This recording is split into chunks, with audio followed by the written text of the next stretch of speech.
по поводу того, что Россия на кого-то оказывает давление, на другие страны. Это кто это нам говорит об этом? Кто это говорит? Да наши партнеры, администрация только тем и занимается, что давят на все страны. Причем и на союзников. Сейчас стали раздаваться голоса о привязке потенциальной санкций уже к Сирии.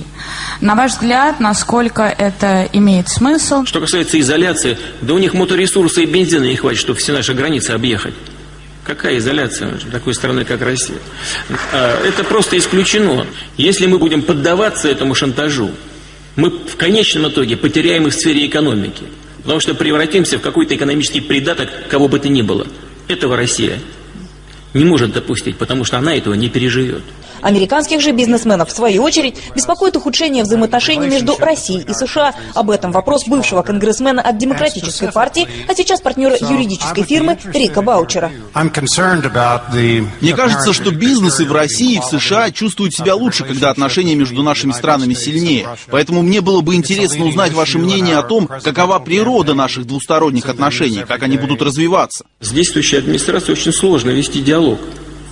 Ведь диалог, вы бывший конгрессмен, я не знаю, всегда ли так было, но диалога практически нет. Он как выглядит? Администрация формулирует, что ей нужно, а потом настаивает на том, чтобы это было исполнено.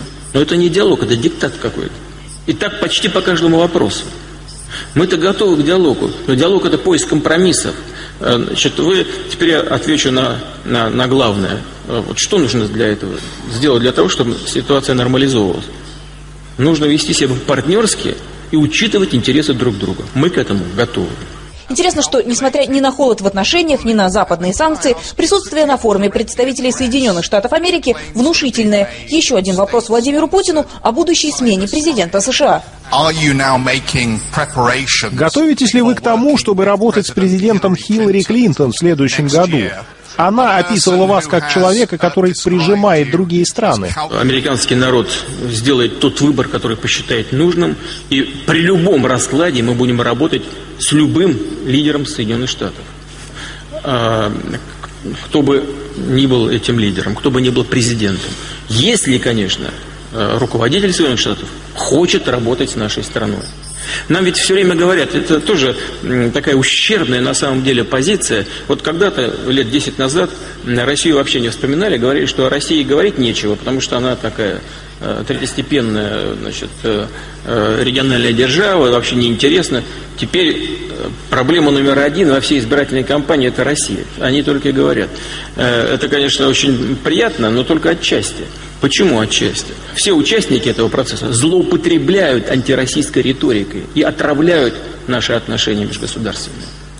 А это плохо и для наших стран, и для всего международного сообщества. Не будем забывать, что в глобальном плане мы несем особую ответственность, как две крупнейшие ядерные державы, за поддержание международного мира и безопасности. В глобальном плане.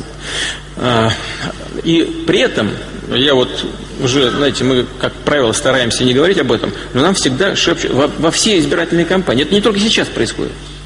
Это и в предыдущей избирательной кампании. При этом нам то в левое, то в правое ухо шепчут. Вы не обращайте на это внимания. Сейчас все это пройдет, и мы опять будем дружить.